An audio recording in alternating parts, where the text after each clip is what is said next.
আসসালামু আলাইকুম রহমতুল্লাহি ওয়া বারাকাতুহু। প্রিয় বন্ধু ও ফলোয়ার্স, আশা করি পরম করুণাময় আল্লাহ তাআলার রহমতে অনেক ভালো আছেন। আজকে আপনাদের সুবিধার্থে এবং আরও একটা গুরুত্বপূর্ণ বিষয় নিয়ে হাজির হয়েছি। আজকের বিষয় হলো, আপনি কিভাবে বুঝবেন আপনার জমির দলিল বৈধ কি না। অর্থাৎ দলিলের পিওরিটি যাচাই করার উদ্দেশ্যে কয়েকটা ক্রাইটেরিয়া আজকে আপনাদের সামনে আলোচনা করব। জমি কেনা বা বিক্রি একটি গুরুত্বপূর্ণ লেনদেন এবং এর সাথে জড়িত আইনি প্রক্রিয়াগুলো বোঝা জরুরি। জমির দলিল হলো একটি গুরুত্বপূর্ণ নথি যা মালিকানার অধিকার প্রমাণ করে। তাই জমি কেনার আগে দলিলটি সঠিকভাবে যাচাই করে নেওয়া অত্যন্ত গুরুত্বপূর্ণ। জমি কেনা একটি গুরুত্বপূর্ণ বিনিয়োগ এবং আইনি জটিলতা এড়াতে জমির দলিলের বৈধতা নিশ্চিত করা অত্যন্ত জরুরি। একটি জমির দলিল বৈধ কিনা তা নির্ধারণ করার জন্য বেশ কয়েকটি ক্রাইটেরিয়া রয়েছে। আমরা সেই ক্রাইটেরিয়াগুলো একটু আলোচনা করব। প্রথমে দলিলের মূল কপি পরীক্ষা করব। ওয়ালাইকুম আসসালাম। দলিলের মূল কপি পরীক্ষা করার ক্ষেত্রে নিশ্চিত করুন যে দলিলটি সঠিকভাবে সাব রেজিস্ট্রার দ্বারা স্বাক্ষরিত এবং সিল করা আছে কিনা। দলিলের মূল কপিতে থাকা ছবি এবং মালিকের বর্তমান ছবি মিলে যাচ্ছে কিনা তা পরীক্ষা করুন। দ্বিতীয়ত, দলিলের তথ্য যাচাই করতে হবে। দলিলে উল্লেখিত মালিকের নাম, ঠিকানা, জমির পরিমাণ, খতিয়ান নম্বর, দাগ নম্বর ইত্যাদি তথ্য সঠিক কিনা তা মিলিয়ে দেখতে হবে। দলিলে উল্লেখিত সাক্ষীদের নাম এবং ঠিকানা সঠিক কিনা যাচাই করতে হবে। 3 নম্বর যে ক্রাইটেরিয়া আপনারা দেখবেন, আইনি পরামর্শ নিন। আইনি পরামর্শ কি? একজন অভিজ্ঞ আইনজীবীর পরামর্শ নেওয়া জমির দলিল বৈধতা নিশ্চিত করার ক্ষেত্রে সবচেয়ে নিরাপদ উপায়। অর্থাৎ বাংলাদেশের বেশিরভাগ মানুষই দলিলের সূক্ষ্মতা, অ্যাকিউরেসি অ্যান্ড পিওরিটি যাচাই করার ক্ষেত্রে সক্ষম নয়। এক্ষেত্রে একজন অভিজ্ঞ আইনজীবীর পরামর্শ নেওয়া যেতে পারে। আইনজীবী দলিলের সকল দিক বিশ্লেষণ করে আপনাকে দলিলটি বৈধ কিনা তা জানাতে পারবেন। 4 নম্বরে অনলাইন মাধ্যম ব্যবহার করুন। সরকারের ভূমি মন্ত্রণালয়ের ওয়েবসাইটে গিয়ে জমির দলিলের তথ্য অনলাইনে যাচাই করতে পারেন। কিছু বেসরকারি প্রতিষ্ঠানও জমির দলিলের বৈধতা যাচাই করার সার্ভিস প্রদান করে থাকে। 5 নম্বর যে ক্রাইটেরিয়া আপনাদের বলতে চাই সেটা হলো সতর্কতা অবলম্বন করুন। দলিলের বৈধতা সম্পর্কে কোনো সন্দেহ থাকলে দলিলটি ক্রয় করা থেকে বিরত থাকুন। অসৎ ব্যক্তিদের প্রতারণার শিকার হতে সাবধান থাকুন। জমি কেনার আগে জমির দলিলের বৈধতা নিশ্চিত করা অত্যন্ত গুরুত্বপূর্ণ।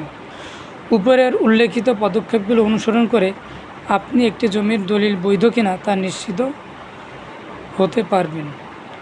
প্রিয় বন্ধুগণ, আমি একটা কথা প্রায় বলি, আপনি জমি কিনছেন না মামলা কিনছেন।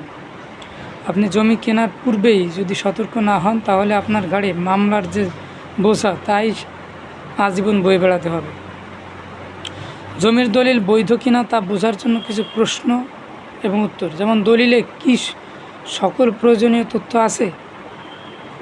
দলিলে জমির মালিকের নাম, ঠিকানা, জমির পরিমাণ, খতিয়ান নম্বর, দাগ নম্বর, মৌজা, উপজেলা, জেলা স্পষ্টভাবে উল্লেখ আছে কিনা। দলিলে সাক্ষীদের নাম, ঠিকানা স্পষ্টভাবে উল্লেখ আছে কিনা। দলিলের স্বাক্ষর ও তারিখ স্পষ্টভাবে আছে কিনা। এরপরে যেটা আপনারা একটু যাচাই করবেন সেটা দলিলে স্ট্যাম্প ও রেজিস্ট্রেশন।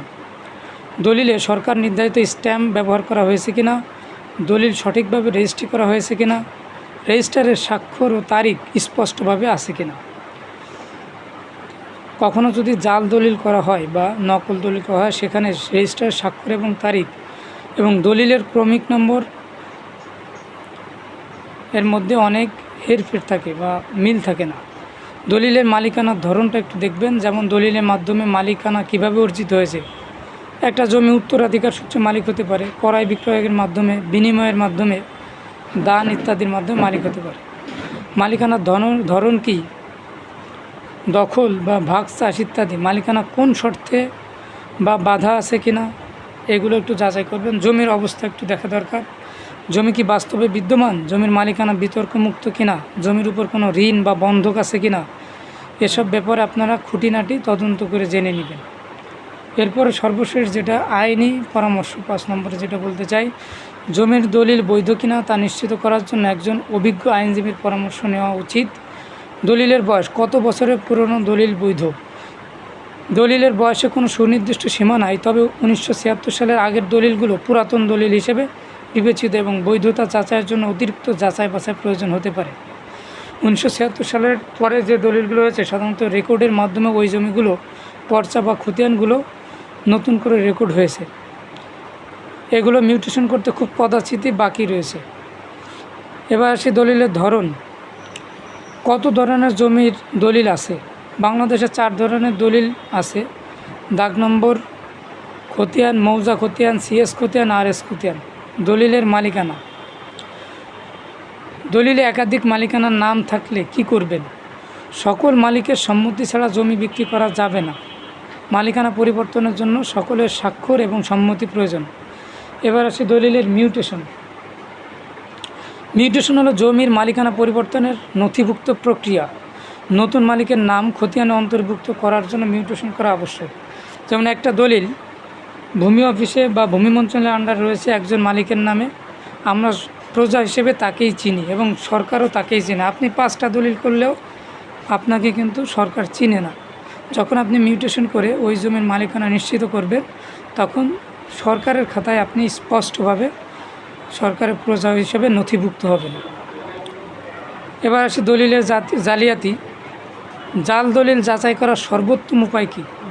সাব রেজিস্ট্রি অফিস, আপনি যেখানে জমি অবস্থিত সেখানকার সাব রেজিস্ট্রি অফিসে গিয়ে দলিলের মূল কপি এবং খতিয়ানের সাথে মিলিয়ে দেখতে পারেন। ভূমি অফিস, আপনি যেখানে জমি অবস্থিত সেখানকার ইউনিয়ন ভূমি অফিস বা পৌরসভা ভূমি অফিসে গিয়ে দলিলের তথ্য অনলাইনে যাচাই করতে পারেন। এক্ষেত্রে আপনি একজন অভিজ্ঞ আইনজীবীর পরামর্শ নেওয়ার জমির দলিলের বৈধতা যাচাই করার নির্ভরযোগ্য উপায় হিসেবে গ্রহণ করতে পারেন। সর্বশেষ প্রিয় ফলোয়ার্স, আমি এটা বলতে চাই, দলিল সংক্রান্ত আইনি জটিলতা কিভাবে আপনি সমাধান করার চেষ্টা করবেন। জমির দলিল সংক্রান্ত আইনি জটিলতা সমাধানের জন্য কি করবেন? জমির দলিল সংক্রান্ত আইনি জটিলতা সমাধানের জন্য একজন অভিজ্ঞ আইনজীবীর পরামর্শ করা উচিত। উল্লেখ্য, এই তথ্যগুলো আপনাদের জ্ঞাতার্থে জানানো হয়েছে। এর মাধ্যমে আপনারা যদি কোনোভাবে উপকৃত হন তাহলে অন্যকে উপকৃত হওয়ার জন্য শেয়ার করবেন। সবাই ভালো থাকবেন। সবাইকে আসসালামু আলাইকুম ওয়া রাহমাতুল্লাহি ওয়া বারাকাতুহু।